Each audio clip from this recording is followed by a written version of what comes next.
Hi, it's Mark Rushton of markrushton.com. It is Monday, February 15th, 2021. Just done with the day job here. It's cold still, but we are nearly out of the deep freeze that's been going on here the last, 2 weeks? Something like that? 10 days, 2 weeks? It might as well just be forever, right? What is it? +1, +2 Fahrenheit. I think tomorrow will be +6. It'll be +14, maybe on Wednesday. And I think by the weekend, it'll get up to slightly above freezing. And oh, what fun that will be, right? Because it will be freeze, thaw. And then, of course, higher temperature means a higher rate of humidity. There's the possibility of little bits of snow showers, and then freeze, thaw. That's going to be wonderful. With 2 feet of snow on everything, and parking lots, and broken legs. And yeah. This is going to be great. Yeah. Be careful out there. What am I going to talk about today? Today is a little bit of let's talk about cheap tech. And I've mentioned some examples here in the past here. Cheap tech for making music. And I talked about reviving these fire tablets here that were sitting in a closet for the last year or two. I thought they were bricked, and somehow through the magic of something, I was able to revive them.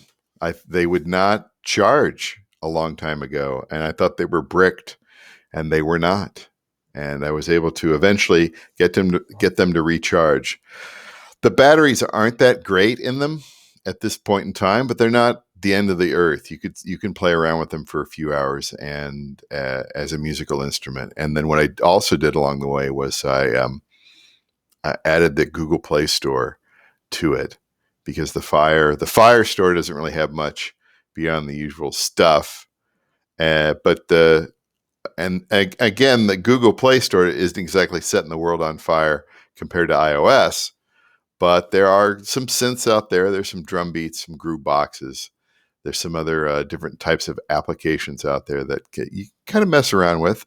And if you get some nice fancy boxes like my Empress Reverb and my Empress Echo system, you can run it through there and make something really interesting and unique, which is something I try to do at least on a weekly basis with these things, making some sort of down-tempo electronica or beat-driven stuff, or just weird ambient, or just actually, they're also good for just experimenting with those boxes. I put something in from this sound source through there. What do I get on the other side?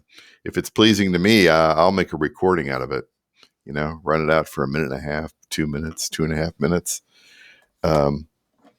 Beyond that, of course, there's always, if you don't want to go that route, which although it, what can I say? You can buy these little fire tablets, the version 7, version 8 or whatever. You can buy these all day long on eBay for like $15-20. It's just, you just, and who cares, right? But on the other hand, I also talk about my original it's the battery has depleted on that. Sometimes the charging has a mind of its own on there, so I'll throw that back on the charger. But my original iPad from 10, 11 years ago, something like that, it's what are these? Where can you buy one of these today? You can probably buy them for pennies on the dollar there on that, probably on eBay, that work. This is a great case. I remember I paid a lot of money for the case, and this one is the best. And it's an Apple case, back when they made them really nice and everything. This is really, and the iOS is stuck at, I think, 5.11 or 5.13 or something.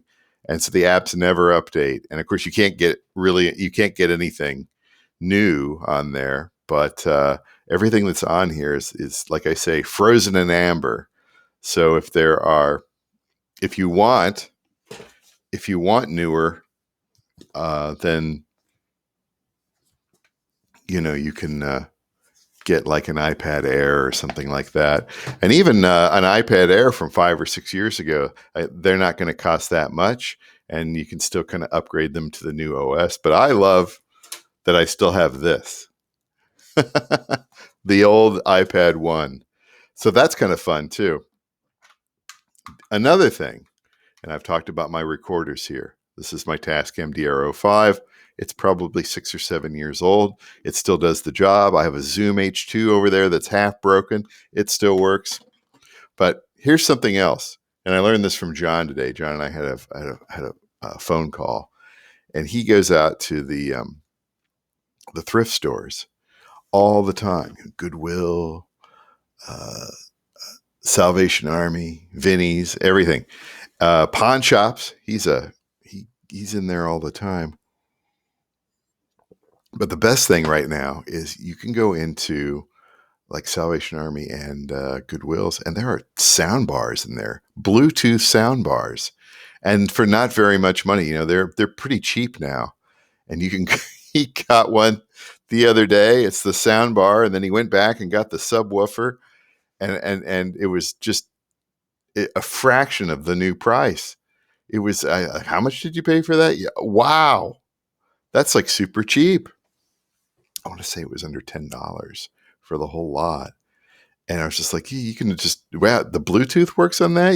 That could just be a sound source for one of these. Or I think this one too even has, the original iPad has Bluetooth. And what do you want to bet? These fellas have Bluetooth too. So if you don't want to run them through FX boxes, you just want to have something that's a pure sound, and you don't want to go getting extra speakers, extra amps, extra, what are those things? Mixers and stuff like that. But wait, there's more. So sound bars are kind of cool. If you get the room for them, that could be kind of fun as an alternative speaker source, particularly if you're making things live in your studio or your office or wherever it is that you make music. There's something else he picked up. He picked up like kind of like a DJ mixer. And he didn't pay very much. It was, I think this was also under $10 too, with the, I don't know whether it was for, you put the CDs in there or something like that. It wasn't that part of it. It didn't have the CDs. It was the part that you hook up to your system to change your, I don't understand any of that sort of stuff. Your sources, right? So you want to kind of live mix a couple sources there. Picked it up super cheap. It works. It works.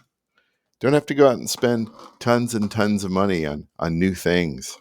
It's nice, right? But if you're on a budget or whatever, it's pretty good. And then he what else does John pick? He picks up these little oddball little things. We made a recording on I believe it was on the Geneva album, the Ambient Manic Geneva album, and it was a sort of well, he also has like those little water fountain type things. Those are kind of interesting for sound sourcing. But then he also had something that you can kind of play. It's sort of like a like not a tribal drum thing, but it was like the Amazon rainforest drum sort of sound or whatever. And that was playing in the back of one of the tracks on Geneva, and it could have been anything, right? Some sort of electronic percussive thing, and it really added to that piece. And who knows what he picked up that for like $1 or $2 or something like that. It's just fun little knickknacks to have around in the studio, or for occasional improvisation, or to run it through effects.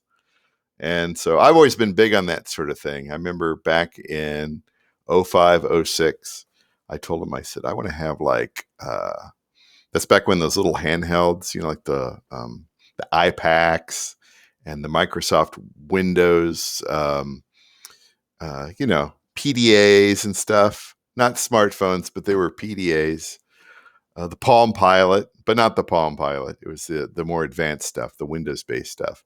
Those had a lot of interesting apps available to them back then. And, but everything morphed into smartphones so quickly that I kind of let that world get behind there. And I think those are being picked up now for a nice sum, those types of little devices. So I'm kind of shy away from that sort of stuff. And then what else does John pick up? Clocks.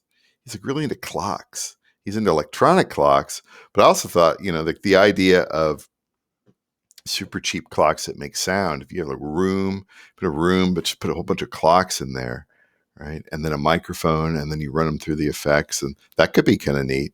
And I've talked about this on my Instagram page.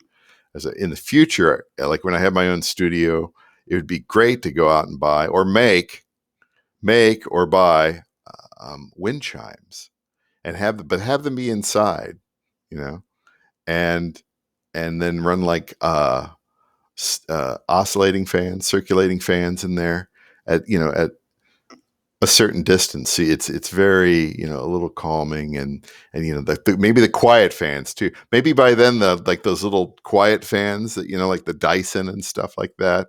Maybe they'll be a little bit. Maybe those will start showing up in the Goodwills. Probably not, but you never know. Or the fake version of them, the ones that have the little, you stick your hand in there, and they don't have a whatever that is, a propeller, whatever. So that'd be kind of fun. Have wind chimes. Just have like a wind chime, a 24/7 channel of just sort of wind chimes, sort of making that very light, controlled sort of sound. That'd be kind of fun. And then run them through the boxes, right? Just like, yeah, let's have fun. All right, cheap tech. Those are some of my cheap tech ideas here. And I'm what are you gonna do, right? Try to get through it, man. Try to get through it until the weather warms up, but then after the weather warms up, just be cool. Be cool. Watch out. Wear those yak tracks to watch out for the ice and everything. So that's it for today. That's it for Monday, February 15th, 2021. And we'll see you tomorrow.